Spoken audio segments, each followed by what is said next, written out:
Hello and welcome to a special edition of Cake Fight Presents The Making of Kaleidoscope. This is episode 0 of Writing Kaleidoscope.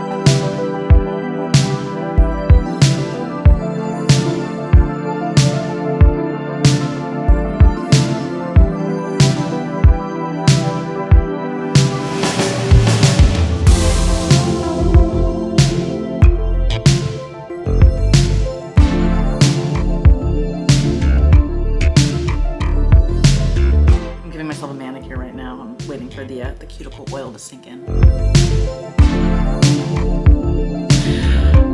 I had every intention of writing the first scene of Kaleidoscope on Thursday, December 16th. I even said it on Wednesday, December 15th. I knew I still had a little bit of tweaking to do with my outline, but the first scene I thought, so solid, know exactly what's gonna happen. And then I woke up and I thought of a brand new scene and a new direction for a side character. A love interest for Devin, but Barb didn't have anything to do. And another note that I had gotten from my writing group was to figure out what's going on in the real world that can parallel things that are happening in the time loop. And this problem I had with Barb not having anything to do besides be with Devin, and this problem of Lee not really having anything to do in the real world, coalesced into this fantastic idea for a new character. Barb is now named Iris, and a new subplot which involves Lee's job as a lawyer. She met Iris at the party, and then Iris subsequently hired her to do the legal work for her new storytelling app startup.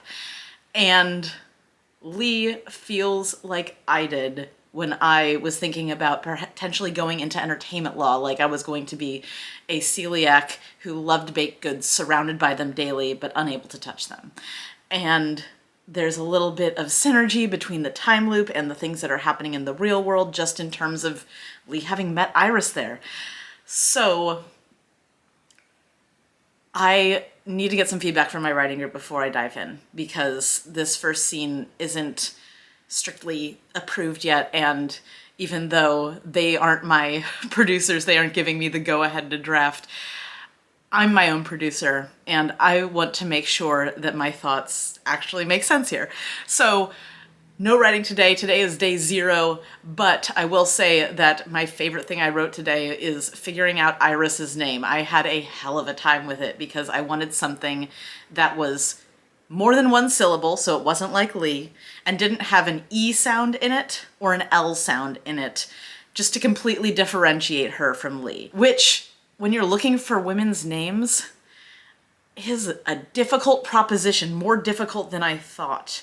I went through my favorite baby name site, Nameberry, because they have all of these lists of similar names through any name that you can think of. So I started at Barb and just kind of went down a rabbit hole and ended up at Iris. So finding her name, my favorite thing I wrote today. Finding this new subplot, though, should open up doors, and I will be here with day 1 on Friday for sure, because if my writing group says they hate it, I'm gonna fix it right away and get to writing, because I really need this draft by the end of the year, because I hate missing a deadline. I love making a goal.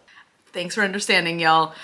Now I gotta wash off this cuticle oil and get some sparkly pink polish up on my nails.